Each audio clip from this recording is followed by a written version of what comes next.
Jadi ingat saudara Jokowi, Anda belum pernah membuktikan ijazah Anda di persidangan. Anda sudah ujuk-ujuk datang ke kepolisian, ke penyidik menyerahkan ijazah. Jadi Anda juga bisa dikenakan keterangan palsu. Yang 7 tahun. Dan yang kedua, untuk kepolisian juga Anda jangan sembarangan juga. Anda juga bisa dilaporkan ke Propam. Kepada saudara Joko Widodo, pada saat menjadi presiden Anda menyusahkan rakyat, dan setelah Anda menjadi rakyat Anda menyusahkan presiden dan rakyat. Yang jelas nomenklatur Jokowi itu bukan agama, bukan suku juga, bukan ras, bukan antar golongan. Ini nggak bisa. Kemudian dianggap ini syarat dari mana? Dan itu ada unsur-unsur lain yang melingkupi. Menyebarkan kebencian dan permusuhan. Nggak ada kebenciannya. Tanyalah klien kami, Rismon, ya, Roy Suryo, Dr. Tifa, Rizal Fadil. Nggak ada kebencian, nggak ada permusuhan. Mau menegakkan benang basah, memang susah nih benang basah. Ingin menegakkan kembali sejarah dengan benar, dengan mempertanyakan apakah benar kita rakyat Indonesia pernah dipimpin oleh presiden yang ijazahnya palsu.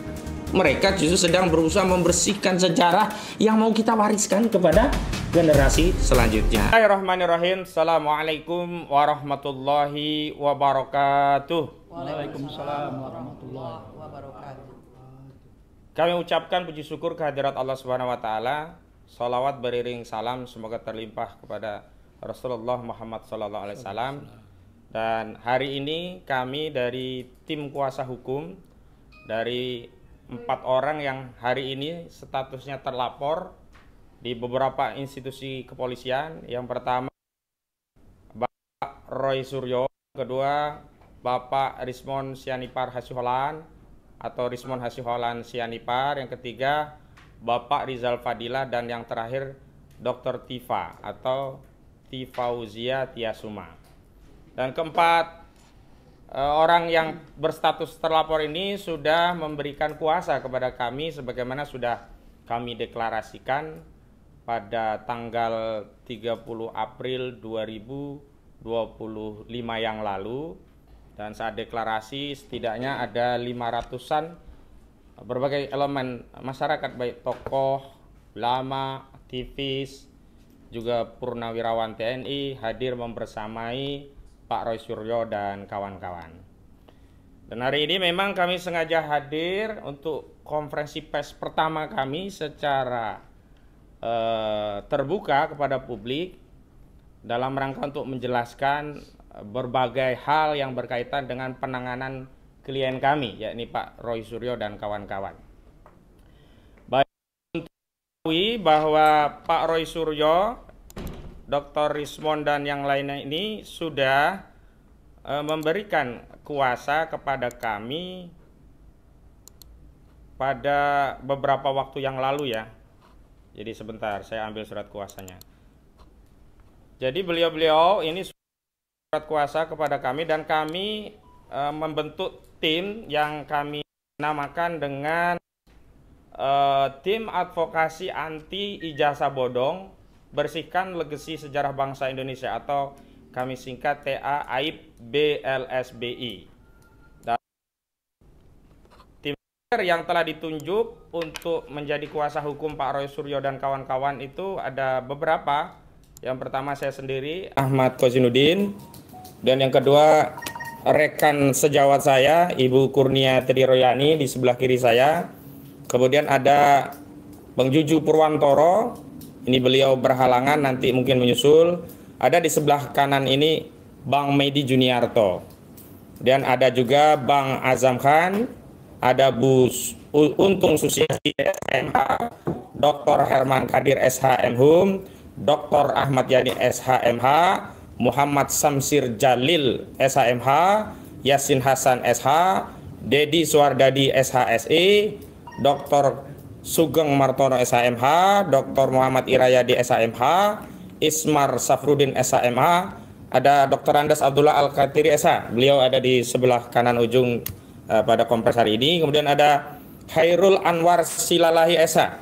Mohon berdiri ya ini. Kemudian ada Fitran Sahdeli SH yang belum hadir, ada Kartika Perdana Sari SH, Aspardi Piliang SH, Konanang Fahrur SHMH, Ahmad Sarifudin, monggo silakan berdiri. Nah ini, baik. Kemudian ada Soraya SHMH, Soraya, mohon berdiri ya. Jadi adalah tim, dan memang di luar tim ini masih ada tim-tim yang lain yang insya Allah nanti juga bisa bergabung.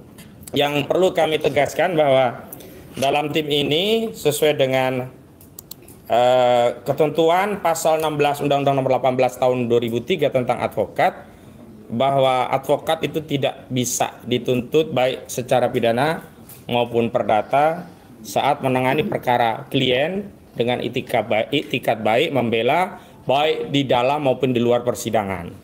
Karena itu kami tegaskan, karena kami statusnya satu, advokat sesuai dengan undang-undang advokat, kami punya imunitas hukum. Kedua, bahkan kami mendapat kuasa untuk menjalankan tugas tanggung jawab sebagai profesi advokat. Maka seluruh tim yang terlibat, silakan Bu Kartika langsung. Nah ini saya perkenalkan, tadi saya sebutkan namanya Bu Kartika, ini juga bagian dari tim, silakan menyesuaikan. Ada lagi?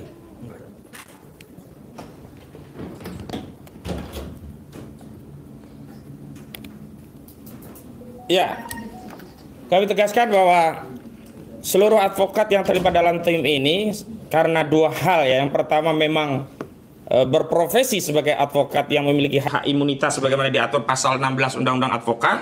Yang kedua, secara aktual dan faktual memang mendapatkan surat kuasa dari Pak Roy Suryo, Pak Arismon Hasiholan, Pak Rizal Fadilah dan Dr. Tifa. Maka kami sampaikan bahwa kami sedang bekerja atas tugas dan tanggung jawab profesi yang menjalankan tugas berdasarkan undang-undang, sehingga tidak boleh ada tindakan apapun yang menyentuh advokat sehubungan dalam profesinya untuk menjalankan tugas. Perlu kami juga tegaskan bahwa di pasal 5 ayat 1 sesuai dengan doktrin caturwangsa kita, bahwa advokat itu adalah salah satu unsur penegak hukum. Ya, selain jaksa, kemudian kepolisian juga hakim. Karena itu saya sampaikan kepada mitra penegak hukum di luar advokat, baik saudara-saudara mitra kami yang ada di institusi kepolisian, saudara-saudara kami yang ada di institusi kejaksaan termasuk di kehakiman, agar bisa bertindak sebagai sesama penegak hukum, tidak melanggar batas dari tugas, fungsi, dan kewenangannya masing-masing. Baik, selanjutnya kami ingin masuk kepada apa yang hari ini ingin kami tanggapi, yakni sejumlah pasal-pasal yang dituduhkan kepada klien kami yang dilaporkan oleh Saudara Joko Widodo di Polda Metro Jaya.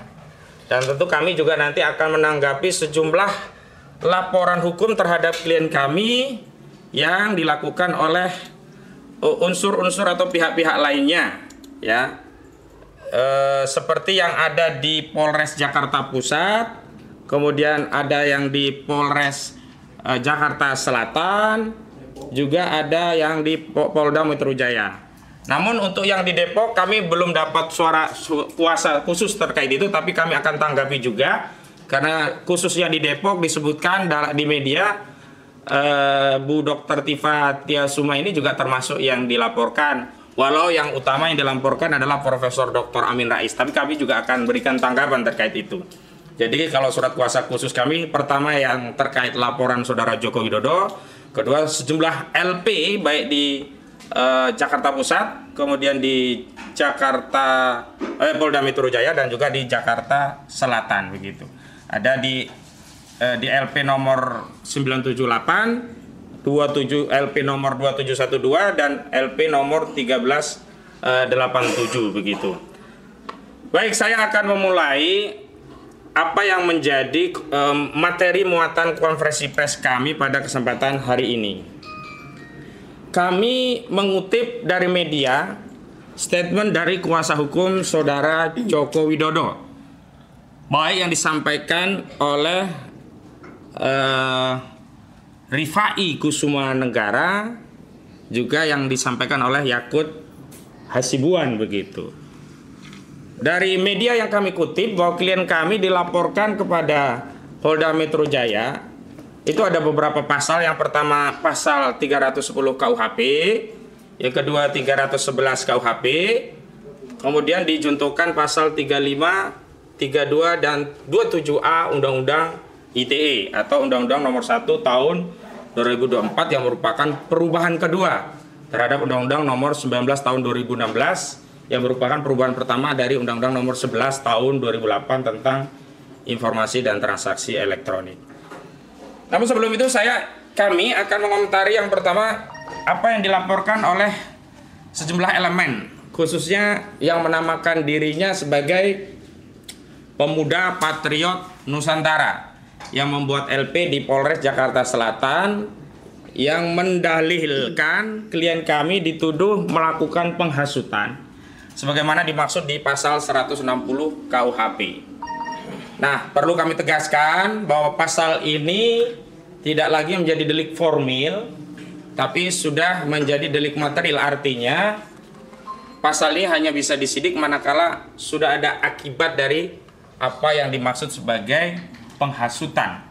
Sesuai dengan putusan MK nomor 7 garing PUU strip Romawi 7 garing 2009, rumusan deliknya sudah ditegaskan ini menjadi delik material. Artinya, apa yang diakibatkan oleh penghasutan harus muncul. Karena itu kami ingin sampaikan bantahan sebagai berikut.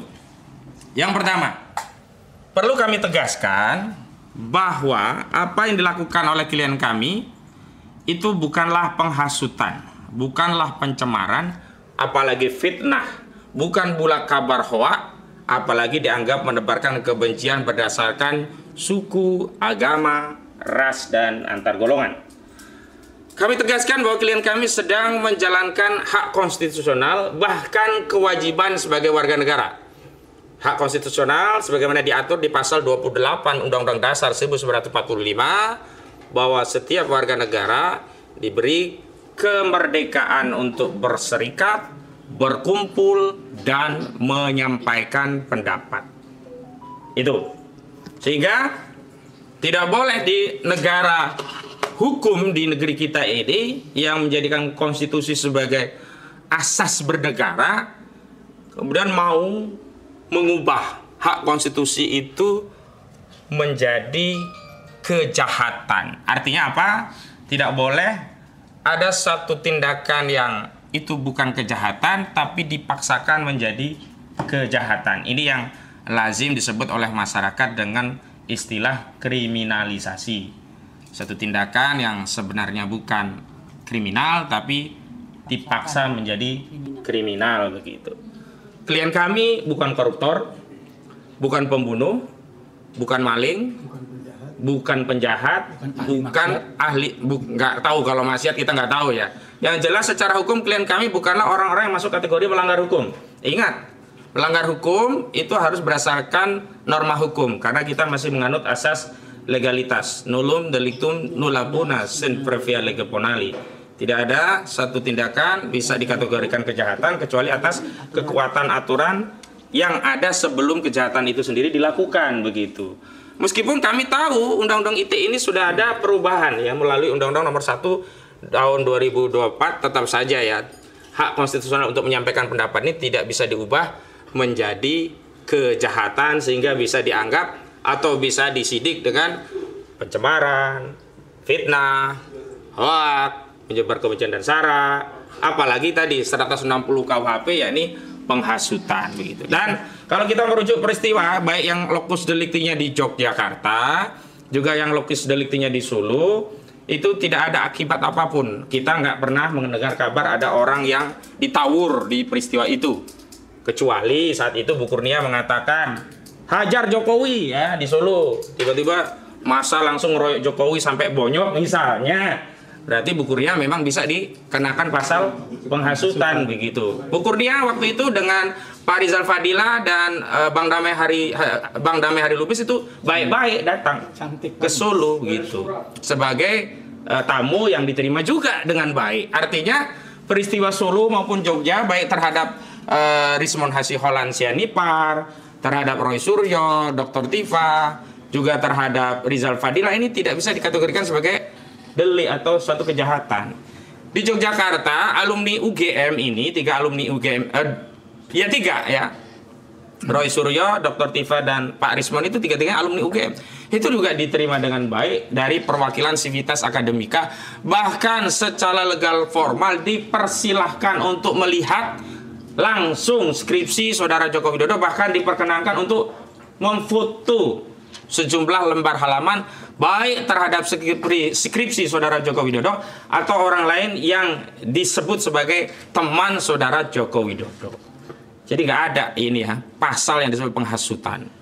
Nah, tapi kami juga heran kenapa kok diterima itu yang berulang kali kami tanyakan kepada institusi kepolisian sebagai sesama mitra penegak hukum.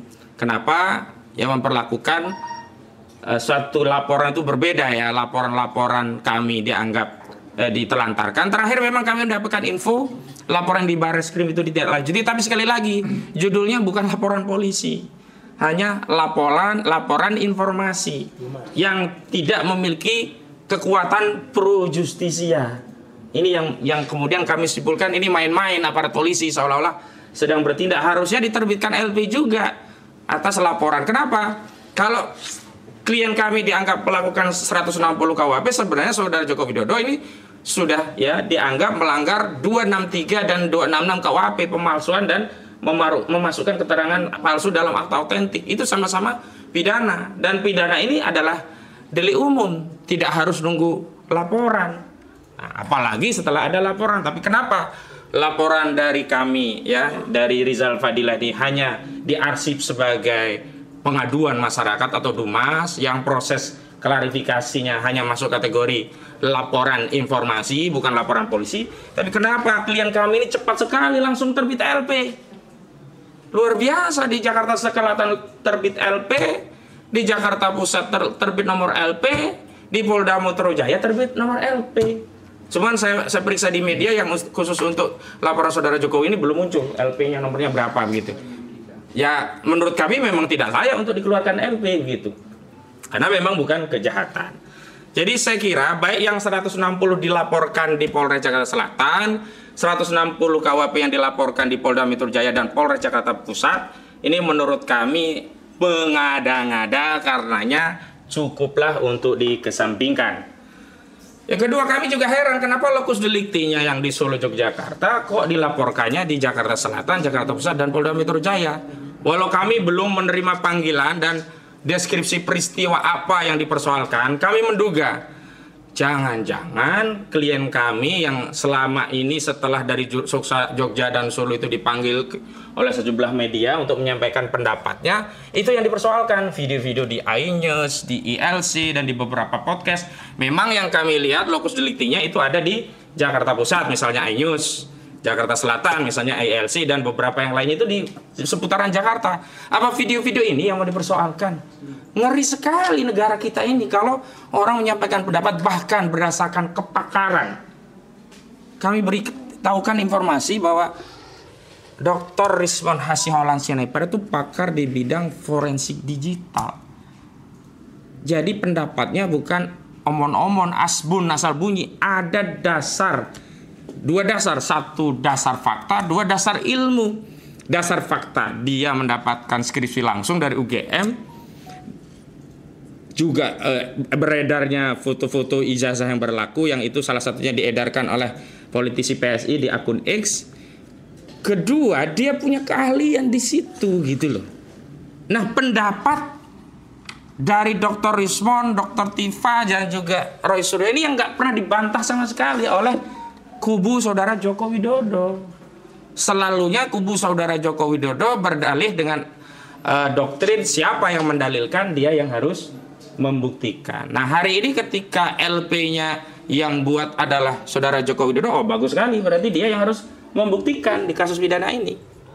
Dan tadi saya dapat titipan salam dari klien kami. Klien kami gembira, bersyukur, bahagia ada laporan langsung dari Saudara Joko Widodo. Karena itu akan menjadi cara paling elegan untuk mengakhiri polemik ijazah palsu Jokowi, yakni melalui proses audit forensik yang disaksikan hakim di pengadilan. Tapi memang Dr. Rismon Hasihaulan Sianipar pesan, Karena kepercayaan publik terhadap institusi kepolisian itu sudah lemah, nanti forensiknya, ahli forensiknya kita pakai luar negeri, dan kami punya referensi. Ya, kalau hasilnya lab 4-nya dari Bareskrim, mohon maaf, kasus KM50, kasus kopi sianida itu saja, termasuk kasus Firna ya, itu saja membuat kita tidak percaya dengan hasil forensik dari Bareskrim. Jadi yang kita pakai nanti jangan hanya Bareskrim, biarkan mereka Bareskrim punya kewenangan, tapi kita harus juga pakai pembanding yang lebih otoritatif yang bisa menjelaskan kepada publik apakah benar itu ijazah saudara Jokowi asli, baik dari sisi jenis kertasnya, spesimen font hurufnya, spesimen tanda tangannya, tintanya, nanti ada tes karbon. Tidak hanya itu, ijazah itu kan produk akhir, tapi kan ada proses. Nah, kemarin kami mendapat kabar bahwa ijazah itu sudah ditunjukkan kepada penyidik SD, SMP, SMA sampai S1. Ya. Tapi sekali lagi, kebutuhan keyakinan masyarakat itu bukan dikasih tahu pada penyidik. Sebenarnya kalau sejak awal Pak Jokowi itu menunjukkan ijazah itu kepada masyarakat, selesai perkara ini. Tidak perlu bulat-bulat muter-muter gitu loh. Pakai banyak pihak yang lapor, setelah pihak yang lapor nggak dianggap, nggak membuat gentar ini ya, tokoh-tokoh kita ini ya, lalu buat laporan sendiri ke Polda Metro Jaya, kan nggak menyelesaikan. Tapi karena hari ini sudah masuk proses hukum, jadi tidak cukup publik menganggap ijazah itu asli karena sudah ditunjukkan kepada polisi, sebagaimana sebelumnya publik tidak percaya kalau ijazah itu asli hanya dengan dalih ya, kuasa hukumnya sudah melihat sendiri, hanya dengan dalih diperlihatkan kepada 11 awak media. Nggak bisa begitu.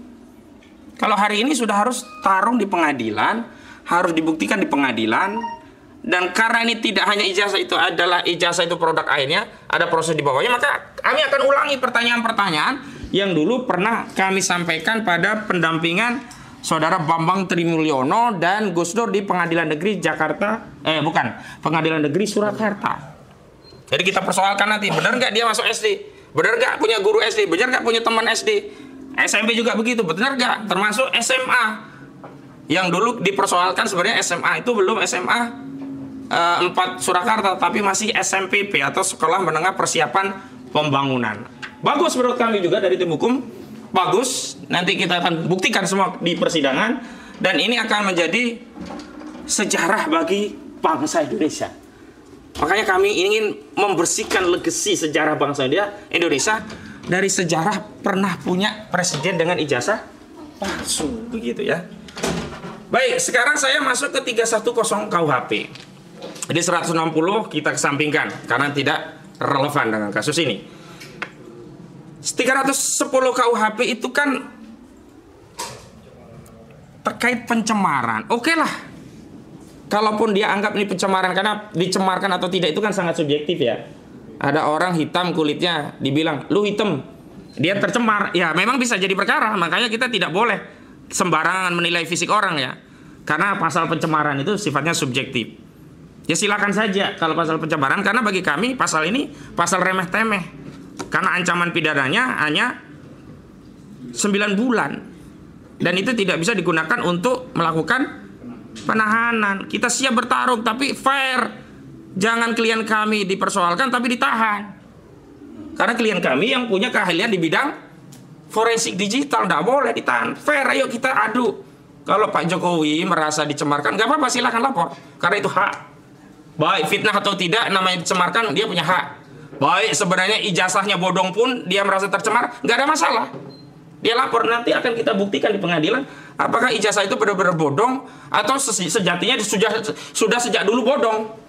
Kan paling itu pilihannya, benar-benar palsu atau sebenarnya baru diketahui palsu begitu. Benar tidak? Nah, jadi ini nggak ada masalah buat kami.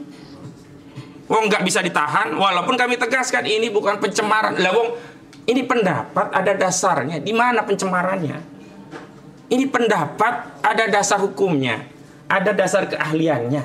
Kok dianggap pencemaran? Kalau seluruh pendapat dianggap pencemaran, fitnah dan seterusnya, hapus saja pasal 28 Undang-Undang Dasar 1945. Udah 311, ini fitnah. Ini 4 tahun, nggak ada masalah juga, di bawah 5 tahun nggak bisa untuk nahan. Walaupun kami juga mempertanyakan di mana fitnahnya. Kalau memang saudara Jokowi sudah menunjukkan ijazahnya kepada publik asli, Roy Suryo, Rismon, Dr. Tifa masih ngotot itu ijazah palsu, baru dianggap fitnah. Lah selama ini saudara Joko Widodo tidak pernah menunjukkan ijazah aslinya. Sementara hasil kajian forensik digital, telematika, dan analisis seluruh rakyat, ya kan? Itu tidak ada yang kemudian punya kesimpulan ijazah itu benar. Mayoritas menyatakan ini memang barang bermasalah gitu. Lagi pula, kalau ini dianggap fitnah pencemaran, ini aparat penegak hukum juga tebang pilih tebang. Baik di kasus pasal 160-nya tadi, juga di kasus ini Pak Jokowi juga pilih tebang pilih. Kenapa? Karena Pak Jokowi hanya melaporkan klien kami. Mohon maaf Pak Jokowi, hari ini yang menyatakan ijazah Pak Jokowi itu palsu hampir seluruh rakyat Indonesia, jutaan rakyat Indonesia. Kalau nggak percaya, buka aja TikTok sebentar aja, lihat siapa yang ngomong ijazah itu dipersoalkan, dianggap palsu. Buka aja YouTube, buka aja Facebook, buka aja Instagram. Wah, jutaan orang yang menyatakan ijazah saudara Joko Widodo palsu. Tapi kenapa hanya 4 orang yang dilaporkan Pak Jokowi? Oh, itu kan yang memicu. Enggak bisa, hukum itu bukan hanya melakukan perbuatan, yang turut serta pun harus ikut diseret. Karena ada pasal 55 ayat 1 ke 1 KUHP. Biasanya polisi seneng banget tuh pakai pasal 55 ayat 1 ke 1 KUHP. Enggak ada urusan pun ditarik-tarik. Oh, ini turut serta perbuatan. Tapi dalam perkara ijazah palsu ini kenapa dipilih hanya 4 orang? Kenapa nggak seluruh rakyat yang hari ini menyatakan ijazah saudara Joko Widodo palsu itu juga dibikin LP gitu loh? Bikin aja LP seluruh polisi di seluruh Indonesia, kan bagus. Perkarakan saja seluruh rakyat Indonesia, kan bagus. Padahal ada cara lain yang elegan, tunjukin aja ijazah aslinya. Selesai, kenapa harus begini gitu loh. Jadi saya kira polisi dan saudara Jokowi ketika membuat laporan hanya kepada 4 orang, berarti dia menganggap hukum di negara kita itu tidak ada asas equality before the law. Seolah-olah ada perlakuan berbeda kepada 4 warga negara, yakni Rismon Hasyolan, Roy Suryo, Dr. Tifa, dan Rizal Fadilah. Sementara yang memberikan privilege, ya, perbedaan fasilitas kepada yang lainnya, yang sama-sama mengatakan ijazah saudara Jokowi palsu. Karena itu saya minta kepada seluruh rakyat yang punya pandangan yang sama, mari kita katakan kita bersama Roy Suryo, kita bersama Rismon Hasyolan, kita bersama Dr. Tifa, kita bersama Rizal Fadilah. Karena apa yang disampaikan ya 4 klien kami ini adalah apa yang ada dalam benak dan suasana kebatinan mayoritas rakyat Indonesia kecuali pendukung Pak Jokowi. Selanjutnya, kalau kemudian ini dikaitkan dengan Undang-Undang ITE pasal 27A. Ini juga sama, ini terkait pencemaran, menyerang kehormatan di ranah ITE. Tapi kami juga nggak takut, kenapa? Karena ini maksimal cuma 2 tahun, nggak bisa untuk nahan. Jadi pasal 27A Undang-Undang ITE, Undang-Undang nomor 1 2024 yang merupakan perubahan Undang-Undang kedua ya 19 2016 junto Undang-Undang nomor 11 2008. Ini kami nggak ada khawatir. Tapi lagi-lagi kenapa yang dijerat Undang-Undang ITE yang menyerang kehormatan Pak Jokowi hanya 4 orang? Jutaan rakyat Indonesia yang lainnya kenapa dibiarkan? Ini mau menegakkan hukum atau cuma mau ngancam-ngancam warga negara? Mau menegakkan hukum mau atau mau mempolitisasi, mengancam dengan sarana hukum? Seolah-olah ya dengan laporan kepada 4 ini, orang 4 ini bisa diam, bungkam, dan kemudian seluruh rakyat ikut diam dan bungkam. Mohon maaf saya tegaskan, Rismon Hasyolan Sianipar menegaskan dengan tegas tidak takut penjara, bahkan kalaupun harus mati karena membela kebenaran, membela ilmu. Dan mohon maaf saya kutip apa yang disampaikan oleh klien kami Pak Rismon ya Hasyolan Sianipar, saudara Jokowi bisa menipu pendukungnya tapi tidak bisa menipu teknologi. Karena itu kami mau nanti proses pembuktian yang menjadi basic itu adalah pembuktian secara teknologi, jangan testimoni. Kalau testimoni, keterangan saksi udah banyak tuh yang bohong-bohong. Seperti di kasus PN Surakarta, saksi-saksi yang dihadirkan untuk menjerat Gus Nur dan Bambang Tri ketahuan banyak bohong. Bahkan ada kepala SD Tirto Yoso, itu dia sudah non-muslim tapi masih mengaku muslim, bohong. Kemudian ada juga yang menyatakan Jokowi itu pinter ya, ranking 1 terus. Ternyata enggak ranking 1 terus. Bahkan mungkin bisa jadi enggak ranking 1. Ini kan bohong-bohong. Makanya basis daripada pembuktian kasus ijazah palsu ini adalah teknologi, bukan testimoni. Nah, yang kami khawatirkan adalah ini. Penyidik ngikuti kemauan saudara Jokowi selaku pelapor. Kenapa?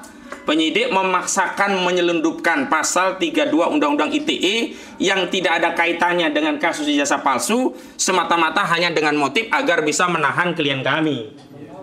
Kenapa? Karena ancamannya 8 tahun. Ini nggak ada kaitannya dengan ijazah palsu nih. Saya bacakan ya.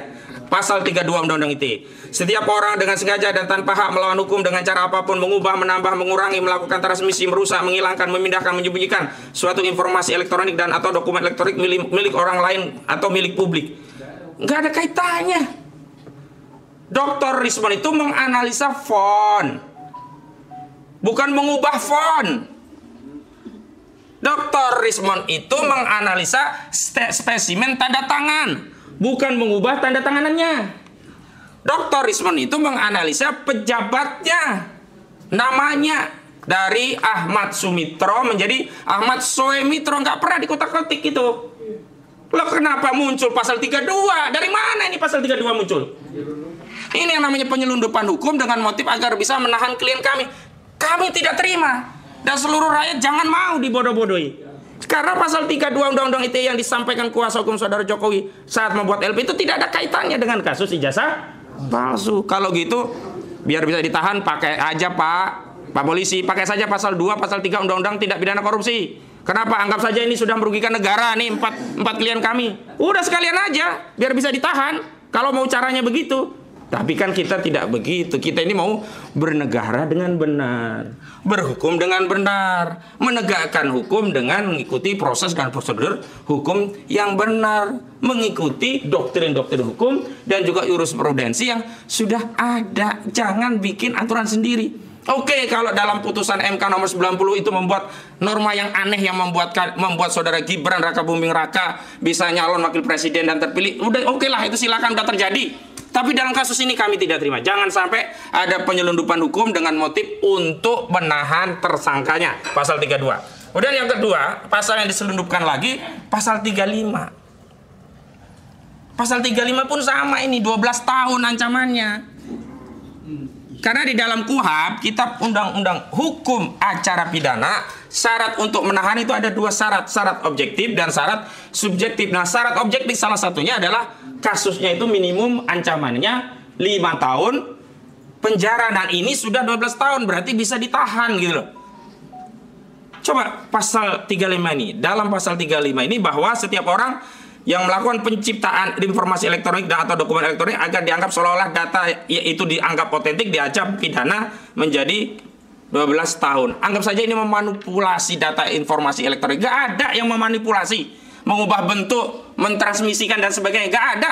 Yang ada menganalisa font hurufnya kok Times News Roman. Spesimen tanda tangan Pak Ahmad Sumitro kok beda dengan yang dimiliki anaknya di ijazahnya. Ahmad Sumitro kok namanya menjadi Ahmad Soemitro.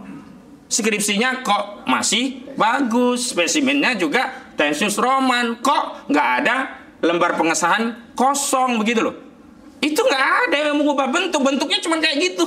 Bentuknya bermasalah, dianalisa masalahnya sesuai kepakarannya. Nggak ada ini pasal 35, kok bisa dipaksain pasal 35 dilaporin? Kalau begitu kan jelas targetnya apa? Nahan. Karena dengan dimasukkan pasal 35 itu bisa dijadikan syarat untuk menahan. Sekali lagi, jangan diulangi kasus kriminalisasi Gus Dur dan Bambang Tri. Ingat dulu Gus Dur dan Bambang Tri, ya kan? Itu juga sama membuat mubahalah tentang ijazah palsu Jokowi.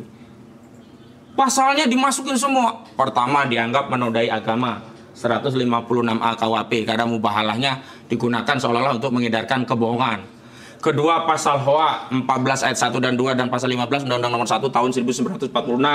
Seolah-olah ijazah palsu itu adalah kabar bohong, padahal ijazah aslinya nggak pernah datang ke pengadilan sampai putusan. Ketiga, baru digunakan pasal pukat harimau untuk menjerat para aktivis ya. Sampai sekarang juga sering digunakan. Jadi pasal 28 ayat 2 junto 45A ayat 2 Undang-Undang ITE, ya, ini dianggap menyebarkan kebencian dan perusuhan kepada individu atau kelompok masyarakat berdasarkan sara, suku, agama, ras, dan antar golongan. Cukuplah Gus Dur dan Bambang Tri yang jadi korban pasal-pasal karet seperti ini.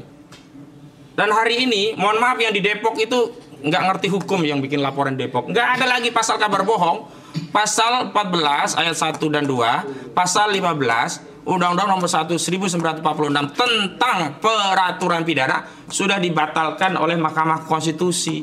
Pemohonnya saat itu adalah Haris Azhar dan Fathia Maulidianti. Jadi nggak punya kekuatan hukum lagi ini. Kemudian pasal 28 ya, ayat 2 Undang-Undang ITE terkait dengan menyebar kebencian dan permusuhan berdasarkan suku, agama, ras, dan antar golongan. Saudara Jokowi itu bukan agama. Walaupun mungkin pendukungnya sudah menganggap agama, mungkin Tuhan atau mungkin Nabi, terserah ya. Tapi yang jelas nomenklatur Jokowi itu bukan agama, bukan suku juga, bukan ras, bukan antar golongan. Ya nggak bisa. Kemudian dianggap ini syarat dari mana? Dan itu ada unsur-unsur lain yang melingkupi. Menyebarkan kebencian dan permusuhan. Nggak ada kebenciannya. Tanyalah klien kami, Rismon, ya, Roy Suryo, Dr. Tifa, Rizal Fadil, nggak ada kebencian, nggak ada permusuhan. Mau menegakkan benang basah, memang susah nih benang basah. Ingin menegakkan kembali sejarah dengan benar, dengan mempertanyakan apakah benar kita rakyat Indonesia pernah dipimpin oleh presiden yang ijazahnya palsu. Mereka justru sedang berusaha membersihkan sejarah yang mau kita wariskan kepada generasi selanjutnya. Saya kira itu penegasan dari saya selaku koordinator. Selanjutnya ada tim yang lain. Yang pertama kami persilahkan rekan kami Bu Kurnia Triroyani untuk menyampaikan pandangannya. Kami persilahkan, Bu. Bismillahirrahmanirrahim. Assalamualaikum warahmatullahi wabarakatuh. Tentu saja mutlak dan absolut, pertama-tama dan di atas segala-galanya berterima kasih kepada Allah Subhanahu wa taala atas segala rahmatnya. Ya, apapun juga peristiwa yang menjadi hikmah bagi kehidupan ini, termasuk diantaranya pada pagi hari ini kita bersama-sama dalam sebuah konferensi pers untuk keempat daripada klien kami, yaitu Dr. Roy Suryo MKes, kemudian Dr. Ing Risman Hasiholan Sianipar ST MT MN, dan Dr. Tifauzia Tiasuma MSc serta Rizal Fadilah SH. Saudara-saudara sebangsa dan setanah air, sudah dijelaskan secara gamblang oleh rekan kami advokat Ahmad Khosinuddin SH bahwa sebenarnya pelaporan-pelaporan tersebut diantaranya di Jakarta Selatan, Jakarta Pusat, dan Polda Metro Jaya itu tidak lepas kaitannya dengan peristiwa kunjungan kami ya bersama klien tersebut ke UGM yang diterima baik di UGM, serta juga ke Solo yang merupakan alamat daripada rumah Bapak Joko Widodo, Kutai Utara nomor 1. Dan semuanya terjadi dalam kondisi baik, ya. Bapak-bapak Ibu sekalian, kami ingin menyampaikan bahwa sesungguhnya menyatakan pendapat di muka umum secara lisan maupun tulisan, berserikat dan berkumpul itu adalah merupakan hak konstitusional. Sehingga akan sangat aneh dan jahat apabila hal tersebut dikriminalisasi. Terlebih, klien-klien kami tersebut adalah orang-orang yang memang kompeten di bidangnya. Sehingga seperti yang dikatakan rekan Ahmad Khosinuddin tadi, di mana letak daripada fitnah serta pencemaran nama baiknya. Kami ingin mengatakan bahwa sudah waktunya, ya, sudah waktunya polisi berbenah diri untuk tidak serampangan menerima segala bentuk pelaporan-pelaporan yang sesungguhnya pelapor tersebut tidak lebih daripada orang-orang yang disewa untuk melaksanakan sesuatu yang disebut dengan nabok nyilih tangan. Meskipun akhirnya keluar juga Bapak Joko Widodo untuk menyampaikan laporan sendiri. Dan sekali lagi kami secara keseluruhan tim advokasi anti ijazah bodong selamatkan legacy sejarah bangsa Indonesia ini, menganggap ini sebagai sebuah blessing, ya. Inilah setelah perjuangan sedemikian lama, ya, tentu saja bersama TPUA dari tahun 2022 merupakan rangkaian peristiwa penegakan keadilan dan kebenaran secara terus-menerus tanpa kenal lelah. yang akhirnya sampailah kita di tahun 2025 ini dalam kondisi seperti yang kita lihat pada saat ini. Saya ingin mengatakan, jangan pernah coba-coba untuk berusaha untuk menyelundupkan hukum hanya demi mengikuti hasrat, syahwat, serta kekuasaan yang dimiliki oleh mantan presiden 2 periode, yaitu Joko Widodo. Mengapa kami katakan demikian? Karena ini akan semakin membuat masyarakat hilang kepercayaan kepada lembaga kepolisian. Kami ingin mengatakan, mari kita berjuang secara jujur, karena kita ini sama-sama criminal justice system yang sama-sama merupakan para penegak hukum. Sudah waktunya berjalan dengan kejujuran, kebenaran, dan keadilan sesuai dengan tujuan hukum yang hendak dicapai, yaitu keadilan, kepastian hukum, dan kemanfaatan. Justru kami ingin mengatakan, peristiwa tentang perkara yang diadukan seperti pencemaran nama baik dan fitnah ini bukan suatu hal yang prioritas, karena TPUA sudah melakukan pelaporan ke Bareskrim sejak Desember 2024 dan sudah melakukan kelengkapan bukti-bukti, hampir mencapai 14 bukti, yang ini sama sekali boleh dikatakan kalau tidak karena desakan dari tim advokasi ini, pelan-pelan baru mulai akan diselidiki. Jadi ini jangan basa-basi begitu.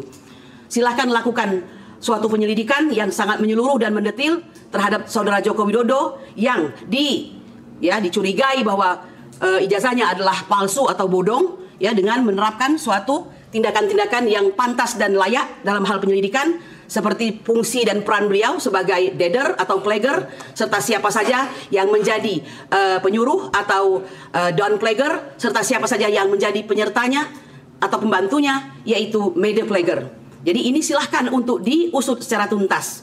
Saya kira sudah waktunya berbenah diri dan meletakkan hukum adalah sebagai panglima. Lebih daripada itu, tugas kami sebagai advokat tidak lebih dan tidak kurang sebagai penegak hukum, kami dilindungi oleh Undang-Undang Advokat Nomor 18 Tahun 2003, tepatnya pada pasal 16, di mana setiap advokat itu dalam melaksanakan tugasnya dengan itikat baik tidak bisa dipidana dan diperdatakan dalam maupun di luar daripada pengadilan. Dan ini diperkuat lagi dengan pasal 5 ayat 1 bahwa profesi sebagai pengacara adalah profesi yang mandiri dan bebas terlepas dari intervensi siapapun. Nah, oleh karena itu kami ingin mengatakan kali ini harus berbeda, harus berbeda. Tidak ada lagi orang yang senantiasa dengan kekuasaannya menjadikan negara ini sebagai mastat dan bukan restat. Sudahilah. Mohon maaf kepada saudara Joko Widodo, pada saat menjadi presiden Anda menyusahkan rakyat, dan setelah Anda menjadi rakyat Anda menyusahkan presiden dan rakyat. Saya kira demikian yang bisa saya sampaikan. Kami ingin agar bangsa ini tercerahkan. Jangan lupa pencemaran nama baik serta fitnah adalah pasal-pasal yang digunakan untuk memberikan suatu pembungkaman kepada para penegak keadilan. Dan ini tidak lebih daripada chilling effect atau penyebaran rasa takut, dan itu adalah bagian dari kejahatan. Kalau di pers itu mungkin masuk dalam kategori sebagaimana tindak pidana yang diatur pasal 18 ayat 1 Undang-Undang Pers nomor 70 tahun 1999. Jadi demikian yang saya sampaikan. Marilah kita bangsa ini kapok untuk senantiasa merusak hukum. Dari tim advokasi anti ijazah bodong, selamatkan legasi sejarah bangsa Indonesia, kami ingin memulai Indonesia yang bersih.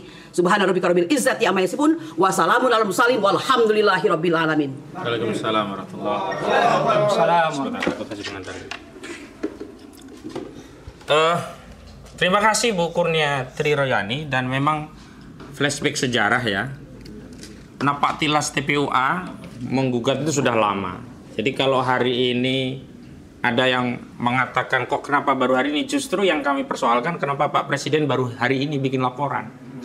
Harusnya sejak dulu, sejak kami nangani Bambang Trimulyono. Karena saat itu kami menggugat atas nama Bambang Trimulyono di Pengadilan Negeri Jakarta Pusat tahun 2022. Alih-alih gugatan kami diproses, Bambang Tri justru ditangkap sehingga kami terpaksa mencabut dan fokus ke pidana. Dan saya tegaskan kepada saudara kuasa hukum saudara Joko Widodo, tidak ada satupun putusan pengadilan yang menyatakan ijazah saudara Jokowi asli. Tidak ada satupun putusan pengadilan yang menyatakan saudara Jokowi menang.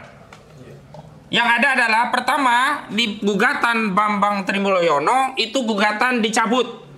Kalau gugatan dicabut nggak ada yang menang, nggak ada yang kalah. Kenapa? Karena Bambang Trinya ditangkap oleh Direktorat Tindak Pidana Cyber Barreskrim Mabes Polri. Kedua, gugatan perdata yang kedua setelah Bambang Tri di proses pidana itu hanya di NU. Artinya belum masuk ke pokok perkara, belum membahas ijazahnya. Ketiga, Pengadilan Negeri Surakarta ya yang menyatakan Bambang Tri ini dinyatakan mengedarkan kabar bohong itu dianulir oleh Pengadilan Tinggi Semarang. Makanya sanksi pidananya turun dari sebelumnya 6 tahun jadi 4 tahun. Nggak ada di situ menyatakan bahwa ijazah palsu itu bohong, nggak ada. Berarti ijazah palsu itu benar karena pasal bohongnya udah diangkat oleh hakimnya begitu. Jadi ini sekedar tambahan informasi karena seolah-olah narasinya Pak Jokowi itu udah menang dari putusan pengadilan. Kagak ada. Nah kalau memang Pak Jokowi mau menang dari putusan pengadilan, ayo Pak, jangan cabut ya Pak gugatannya, jangan cabut laporan polisinya Pak, lanjutkan Pak. Karena saya seluruh rakyat Indonesia berkepentingan, bukan hanya Pak Rismon dan 4 orang yang kami tangani, saya, klien kami, ya, dan seluruh rakyat Indonesia berkepentingan untuk mengetahui ijazah dari saudara Joko Widodo yang sudah 10 tahun memimpin kami Republik ini selama 2 periode menjadi presiden bagi seluruh rakyat Indonesia. Jadi ini bukan hanya kepentingannya 4 orang. Jangan cabut Pak, lanjutkan Pak ya, jangan cabut. Nah selanjutnya kepada Bapak Abdullah Al-Katiri, silakan Pak. Ya.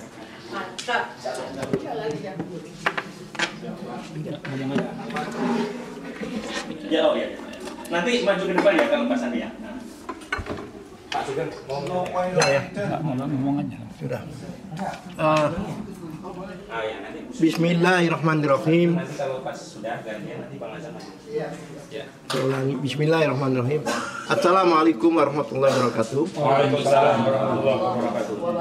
Alhamdulillahirabbil alamin. Syukur kami ucapkan untuk kehadirat Allah Subhanahu wa taala bahwa pagi hari ini kita berkumpul di sini dengan satu kondisi dan satu situasi yang sangat-sangat penting. Karena ini sehubungan dengan laporan mantan Presiden Republik Indonesia Bapak Jokowi terhadap 4 orang klien kami. Kami sebagai kuasa hukum yang sudah disebutkan tadi dari beberapa orang, 4 orang, ya kan, Saudara Rismon, Dr. Tifa, Dr. Ray Suryo, dan Rizal Fadila. Saya akan menambahkan sedikit, tidak banyak, ya kan, dari pasal demi pasal itu. Satu hal lagi, pasal yang dikenakan itu pasal penghasutan. Penghasutan itu 160, yang mana pasal ini pernah digugat untuk dihapus. Karena pasal ini adalah pasal yang sering digunakan pada waktu itu untuk mengkebiri, bahkan mengamputasi masyarakat atau orang-orang yang berbicara tentang pemerintah dan sebagainya. Awalnya gugatan itu adalah untuk menghapus undang-undang itu. Tapi Mahkamah Konstitusi dengan putusannya MK nomor 7 tahun 2009 kemarin memutuskan, tapi bukan menghapuskan, tapi dirubah dari delik formil ke delik material. Dari delik formil ke delik yang dimanakan putusannya disebut putusan dengan conditionally constitution, yaitu dengan kondisi tertentu. Tidak dihapus, tapi dirubah dari formil dan material. Berbicara tentang 160 KUH pidana, itu harus ada 3 pihak. Tidak bisa 2 pihak. Pertama, adanya pengadu. Penghasut. Kedua, adanya terhasut. Yang ketiga, harus ada dampak dari hasutan tersebut. Apakah dengan dampak hasutan tersebut, apakah dengan hasutan itu ada keributan? Apakah dengan hasutan itu ada kericuhan? Apakah dengan hasutan itu ada tindak pidana yang lain? Faktanya tidak ada. Teman-teman kemarin ke UGM dan ke Sulu itu mewakili rakyat Indonesia. Karena tidak semuanya seperti 212, cukup diwakili oleh kawan-kawan itu dengan etiket baik, ya kan? Hanya untuk mengklarifikasi. Tidak ada satu penekanan.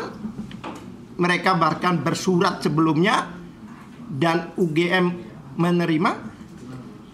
Jadi tidak ada sesuatu yang sifatnya pidana di situ atau penekanan. Apalagi penghasutan. Dan teman-teman di situ dari dalam membuat podcast dan sebagainya itu menceritakan perjalanan, menceritakan tujuan mereka dan sebagainya. Tidak ada kata-kata yang menghasut di situ. Jadi saya heran kenapa 160 ini digunakan. Yang kedua, masalah pasal 310 311, yaitu jelas itu adalah pasal pencemaran nama baik dan fitnah. Dan pasal 30 311 itu bukan satu ayat. Itu ada 3 ayat. Jangan lupa itu. Ya kan? Ayat 3 menyatakan jika dilakukan demi kepentingan umum maka tidak termasuk tindak pidana. Itu perlu kita garis bawahi. Jadi kawan-kawan ini mewakili rakyat untuk mempertanyakan sesuatu, untuk mengklarifikasi sesuatu demi kepentingan umum. Kepentingan siapa? Kepentingan rakyat Indonesia. Karena selama ini kita dipimpin oleh presiden kita yang 2 kali periode 10 tahun memimpin rakyat Indonesia. Jadi rakyat mempertanyakan itu adalah wajar. Gitu.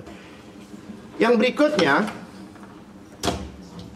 pasal 27A. 27A itu adalah pasal pencemaran juga dan fitnah. Tetapi unsur-unsurnya itu harus dibuktikan dengan pasal 30 311. Jadi tidak dibuktikan di situ. Iya, dengan 30 311. Jika unsur 30 311 itu tidak dapat, tidak bisa, maka tidak bisa dikenakan pasal 27A. Itu persis seperti peristiwa Alfian Tanjung pada 2017 kemarin. Profesor Yusril juga mengatakan pembuktian daripada pasal 27 itu di Undang-Undang IT itu harus dibuktikan dengan unsur-unsur di pasal 30 311 KUH pidana. Tidak begitu otomatis seperti itu. Kemudian pasal 3235 yang dikenakan itu. Pasal 3235 itu jelas, saya sepakat dengan Ustadz Ahmad Hasanuddin yang mengatakan itu pasal digunakan hanya untuk supaya dapat menahan. Karena dua pasal itulah yang lebih dari 5 tahun. Pasal-pasal yang lain sebelumnya itu adalah di bawah 5 tahun. Kemudian lagi ada beberapa poin lagi yang kami tidak akan sampaikan di sini karena itu akan kita gunakan sebagai bahan dalam pembelaan nanti di persidangan. Kami tidak ingin bahwa pasal-pasal poin-poin tersebut kami sampaikan sekarang sehingga akan diantisipasi oleh penyidik dan sebagainya. Jadi ada beberapa poin yang tidak dapat kami sampaikan di sini, ya kan? Begitulah saya tambahkan. Saya tidak perlu ngomong banyak karena ada beberapa pembicara di sini. Saya hanya bicara unsur-unsur dari tindak pidana yang dituduhkan. Terima kasih. Baik, terima kasih Bang Abdullah Al-Katiri. Jadi tim kita ini Bapak Ibu sekalian saudara-saudara sebangsa tanah air lengkap. Ada alumni kasus tindak pidana terorisme. Bang Abdullah Al-Katiri ini dan saya tentunya bersama Bang Iswar Sabin belum hadir di sini. Pak Azamkan, Kurnia. Dulu kita alumni pembela Ustaz Farid Iqbal dan yang lainnya. Jadi kenyang lah ya. Kenyang kita menangani perkara. Insya Allah kasus terorisme saja kita bela, apalagi kasus ecek jasa palsu. Benar kan? Ya, selanjutnya Bang Azamkan dulu. Kami persilakan. Bang Azamkan dulu untuk menyampaikan Ini beliau jauh-jauh kami impor dari Pakistan nih. India nih, Pakistan nih. Ya, silakan Bang. Kasih aplaus buat Bang Hasan.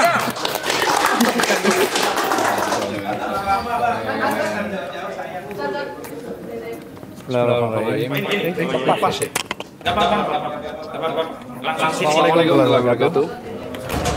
Jadi saya sedikit mengurai sedikit aja bahwa keberangkatan TPUA ke Jogja, ke UGM itu berdasarkan surat resmi yang kebetulan saya menandatangani sebagai sekjen dan Profesor Renggi Sujana. Dan surat itu sudah dijawab oleh UGM dan akhirnya kita bersurat jawab menjawab clear. Jadi itu formal. Begitupun juga ke rumah Solo Joko Widodo, Presiden ke-7. Udah diterima juga. Jadi kalau tadi diurai oleh pihak Koordinator Ahmad Uzzuddin yang mengatakan pasal 160 udah lewat itu, nggak ada. Jadi nggak perlu kita bahas lagi 160 udah clear. Ini yang paling penting dan tidak disinggung sama sekali tadi dalam pembicaraan ini.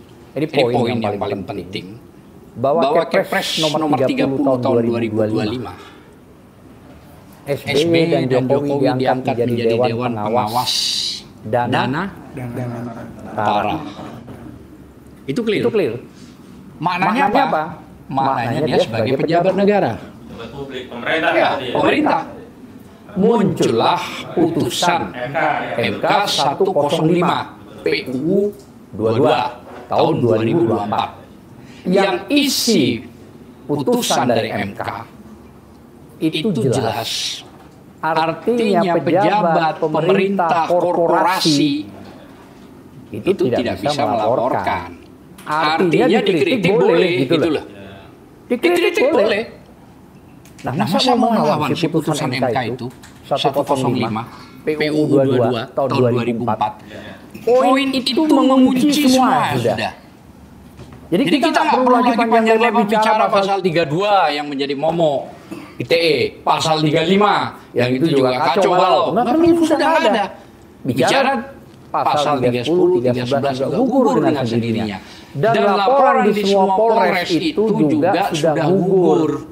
Karena MK juga memutus yang bisa memperkarakan adalah person.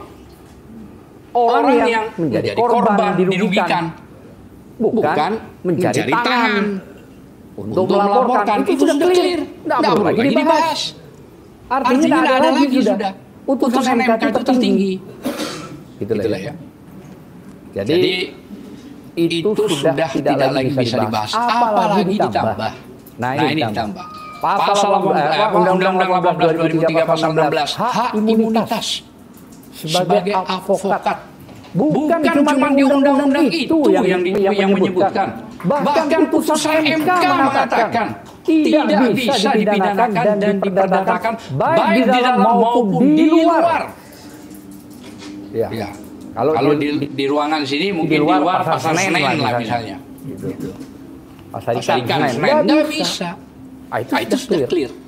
Ditambah lagi pasal 5 ayat 1 penegak hukum yang sama dengan jaksa dan semuanya.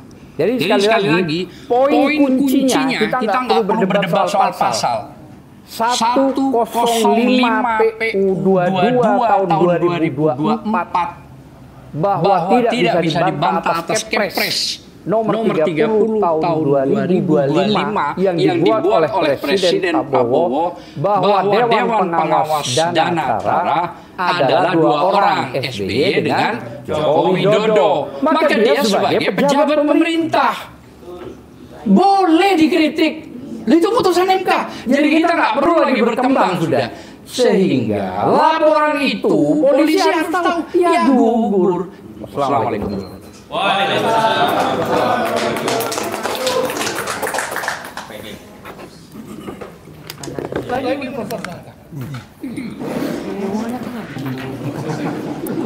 Ya, betul sekali. Sudah terkunci. Meskipun begitu, tetap kita antisipasi. Jadi semua pintu kita kunci, begitu ya. Baik, selanjutnya Pak Sugeng Martono dulu ya, atau bukurnya? Pak Sugeng dulu ya, Pak Sugeng dulu untuk menyampaikan. Saya bukurnya. Susi, ya, sorry. Ya, silakan. Nggak apa-apa. Langsung lanjut setelah Pak Sugeng. Assalamualaikum warahmatullahi wabarakatuh. Ya. Bahwa kita mengetahui hal ini adalah hasil daripada teknologi, di mana keempat klien kami itu berdasarkan ilmu, berdasarkan knowledge. Jadi bukan sekedar omong-omong aja, bukan sekedar kaleng-kaleng, tapi berdasarkan ilmu pengetahuan yang mereka dapat atau mereka miliki. Dr. Suryo, semuanya doktor. Dan satu lagi adalah Pak Fadil itu sebagai seorang advokat. Jadi dalam hal ini jangan sampai terjadi peradilan sesat. Seperti tadi dikatakan oleh Bapak Husnudin, bahwa sampai orang yang sebetulnya tidak bisa dipidana, namun akhirnya dipidana. Jadi kami harapkan dalam hal ini jangan sampai terjadi seperti di Prancis, sampai ada tulisan, sampai ada buku peradilan sesat di Prancis. Jadi ini jangan sampai terjadi di Indonesia. Dan kami minta juga kepada aparat penyidik bekerjalah sesuai dengan aturan yang berlaku. Karena tadi dikatakan bahwa laporan daripada TPWA ya, PWA itu dari Desember 2024. Itu sampai sekarang juga nggak jelas, belum ketahuan. Nah, terus terang saja, kalau dikatakan kami adalah sebagai pengkhianat, sebagai pemecah belah bangsa, salah besar. Ya. Kebetulan saya punya orang tua juga dari tentara, dikubur di Taman Pahlawan Kalibata. Jadi untuk cinta kepada Republik Indonesia itu jelas sudah nggak bisa diragukan lagi. Nah, jadi kami minta dalam hal ini coba deh jalankan sesuai aturan. Jangan bersebelah, jangan sebelah. Karena dalam hal ini terus terang saja. Kami sebagai advokat juga itu akhirnya ada yang maki kami. Ada yang minta kami suruh mundur. Ada sampai saya bilang kami ini advokat. Kalau ada orang minta bantuan secara hukum, wajib harus dibantu. Begitu juga dokter. Dokter nggak boleh menolak untuk seseorang yang minta bantuan masalah kesehatannya, masalah kedokterannya. Jadi mari kita hormati, karena apa yang dikemukakan oleh klien kami itu tidak berdasarkan pikiran kosong, namun berdasarkan keahlian mereka. Itu saja dari kami. Wabillahi taufiq wal hidayah. Wassalamualaikum warahmatullahi wabarakatuh. Agak mari langsung ke itu ya. Digeser ini nih, Pak. Nah, karena itu suara yang lewat.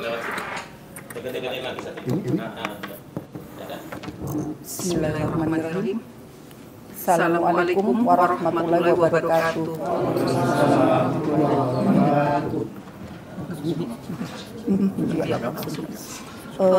Tadi sudah cukup panjang lebar disampaikan oleh senior kami terdahulu dan sudah sangat jelas saya sepakat sekali dengan Bapak Al-Katiri bahwa kita tidak boleh semua diungkapkan di sini.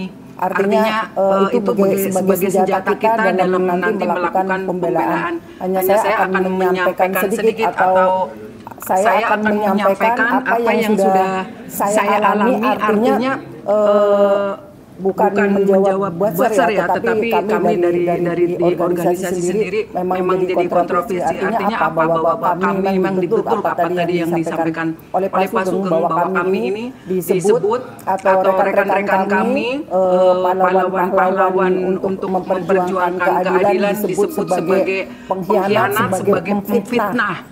Nah, disitulah orang-orang yang di luar sana, entah buzzer, entah dari para pembela atau dari penggembira. Artinya apa? Mereka padahal orang-orang yang mempunyai ilmu tinggi dan mempunyai pengertian atau melakukan profesi sebagai penegak hukum. Akan tetapi cara pandangnya sangat picik.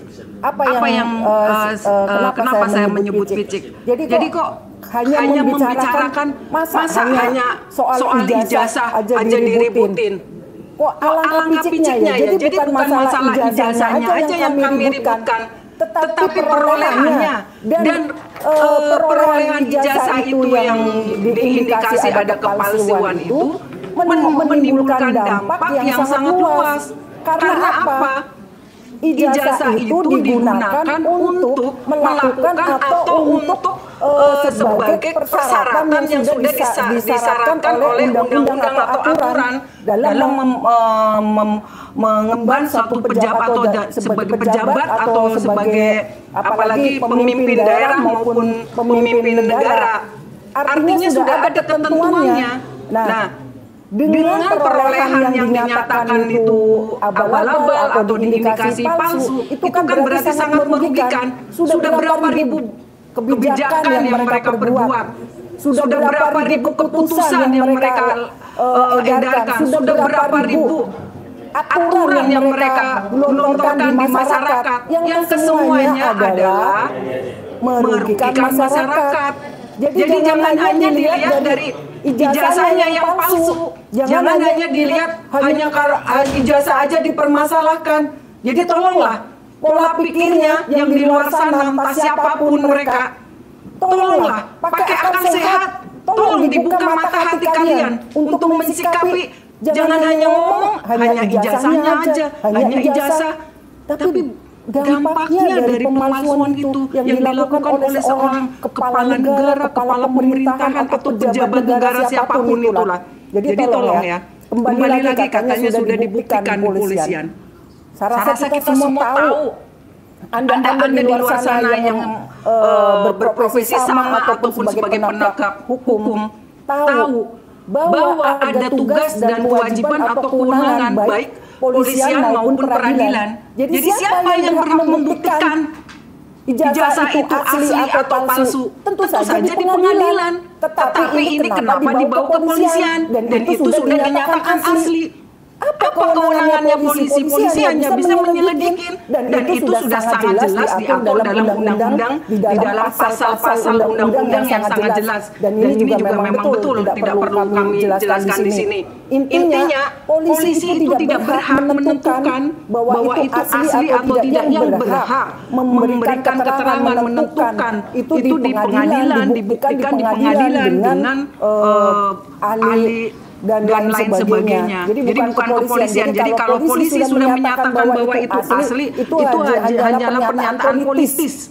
Di mana di situ polisi berperan bukan sebagai penegak hukum, akan tetapi sebagai penyambung lidah yang memohon atau yang berkepentingan. Itu saya rasa yang perlu digarisbawahi itu saja, bahwa jangan sekali lagi jangan dilihat hanya ijazah dimasalahkan. Tolonglah berpikir dengan akal sehat. Kembali lagi tolong pakailah akal sehat Anda untuk menyikapin soal ijazah palsu. Jadi kembalikan lagi pikiran Anda dan pemahaman Anda tentang hukum, pemahaman Anda tentang dampak daripada perbuatan yang sudah sangat merugikan masyarakat Indonesia. apalagi dimulai dengan berkuasa memimpin suatu daerah hingga menjadi di kabupaten kota hingga menjadi gubernur dan pada akhirnya menjadi presiden. Dan ini sangat memalukan di negara tercinta ini bahwa Indonesia ternyata banyak sekali hal-hal demikian terjadi di mana digunakan untuk menjadi persyaratan yang sudah ditentukan oleh undang-undang, sudah diatur menjadi persyaratan suatu seseorang untuk menjadi kepala pemerintahan atau sebagai pejabat negara. Saya rasa itu yang ingin kami sampaikan. Semoga rekan-rekan kita di luar sana berpikiran jernih kembali. Jadi jangan hanya berpegang kepada siapa yang di atas kita, siapa yang diikutin kita. Jadi kalau kita di sini tidak ada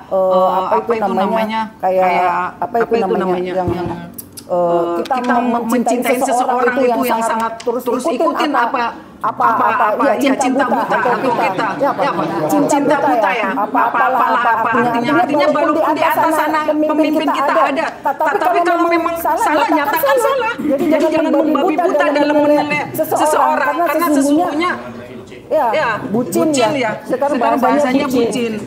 Oke lah, kita di bawah perlindungan siapa di atas kita, siapa di atas kita. Ketika seseorang itu memang bersalah, ya sudah kita katakan salah, jangan terus kita terus ikutin alur mereka salah, kita dinyatakan benar, kita yang orang-orang yang ingin mencoba menegakkan keadilan dinyatakan sebagai pengkhianat, dinyatakan sebagai penghasut, sebagai pemfitnah. Padahal sesungguhnya yang menjadi pemfitnah, yang menjadi merusak negara ini buzzer rupiah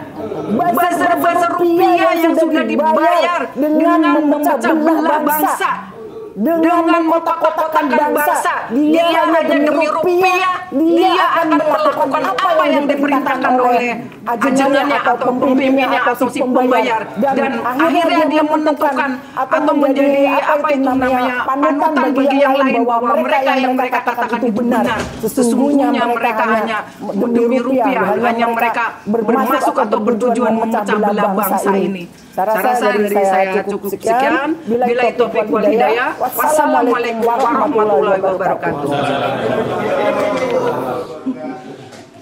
Terima kasih Bu Susiasi. Jadi kami selalu beruntung bersama Bu Susiasi karena nama beliau Untung Susiasi begitu. Nah, saya ingin tegaskan apa yang disampaikan Bu Susiasi. Mohon maaf ya, saya ingin tegaskan kepada seluruh rakyat Indonesia. Pertama, masalah ijazah palsu ini tidak terkait seorang Jokowi yang katakanlah dia itu tukang bakso, tukang somai, tukang cendol, tukang somai. Bukan berarti ini profesi terhina, enggak, ini profesi mulia. Tapi profesi ini tidak ada kaitannya dengan ketatanegaraan bangsa Indonesia. Saudara Jokowi ini pernah menjadi presiden 2 periode yang dalam ketentuan pasal 169 Undang-Undang Nomor 7 tahun 2017 tentang pemilu saat mau mendaftar sebagai capres itu setidaknya harus berijazah SMA atau sederajat. Nah, ijazah inilah yang digunakan untuk syarat dan menjadi penguasa. Jadi dampaknya luas betul kata Bu Susi. Ini bukan pedagang somai yang gak ada kaitannya dengan 280 juta penduduk Indonesia. Jadi jangan mensimplifikasi persoalan gitu loh. Itu satu. Yang kedua, masalah saudara Joko Widodo itu sebenarnya bukan masalah 4 orang. Ini perhatian seluruh rakyat. Saya mau bacakan nih, ada satu Habib di Jawa Timur, di Tuban, namanya Habib Muhammad Bagil. Beliau WA ke saya nih, saya bacakan WA beliau. Ustadz Aka, jangan lupa katakan kalau memang ijazah Bapak Jokowi asli dalam kurung lulusan Universitas Gadjah Mada, maka kami sebagai warga negara RI siap dipenjara bersama 4 orang terlapor. Coba bayangkan. Berarti ini bukan hanya kasusnya 4 orang yang kami bela, ini kasus seluruh rakyat. Dampaknya luas, bukan sekedar ijazah palsu. Nanti bisa menimbulkan banyak dampak. Misalnya satu, tidak ada insentif pendidikan. Orang lalu berpikir ngapain kita capek-capek sekolah, toh ijazah palsu aja bisa jadi presiden. Banyak ini, jadi jangan dianggap sederhana. Kenapa kami juga terima kuasa dari 4 orang ini, meskipun kami tegaskan pro bono, kami tidak mendapatkan fee dari pembelaan ini. Karena apa? Dampaknya luas demi bangsa dan negara. Kami menilai 4 orang ini sudah berjasa bagi seluruh rakyat. Maka kami ingin nimbrung mendapatkan tambahan pahala dengan membela beliau-beliau ini gitu loh. Jadi jangan dianggap remeh cuman urusan ijazah palsu. Itu ya. Baik. Selanjutnya nanti ada 2 orang. Bang mau nyampein, Bang? Ada 2 ke depan Bang. Bukunya geser ya. Iya. Ada Dedi, nanti Bu Soraya di ujungnya gongnya Bang Medi nanti ya. Ini anggota tim kita. Tadi sudah saya bacakan nama-namanya. Bang Dedi Suardadi, silakan Bang.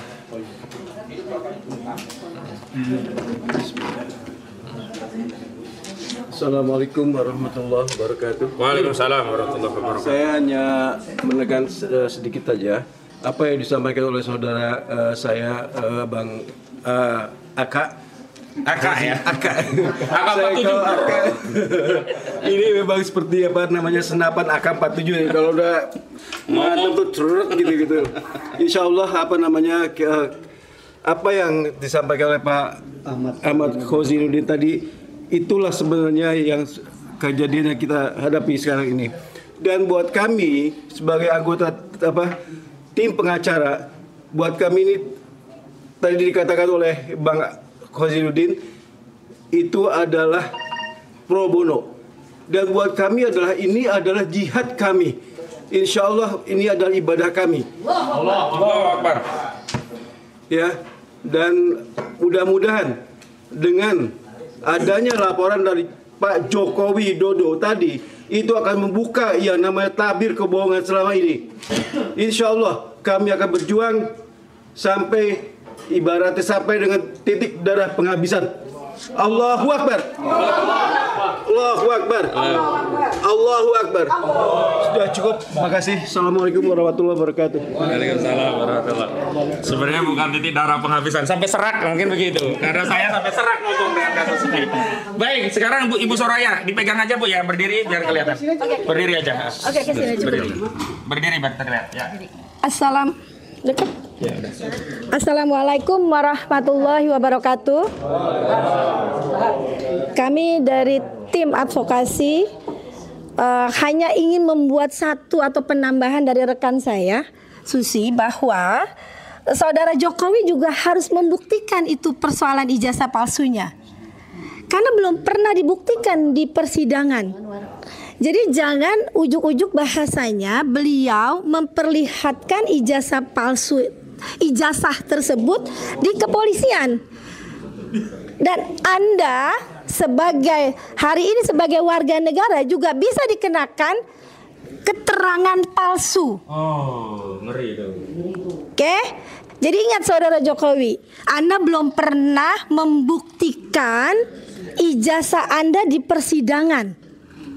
Anda sudah ujuk-ujuk datang ke kepolisian, ke penyidik menyerahkan ijazah. Jadi Anda juga bisa dikenakan keterangan palsu.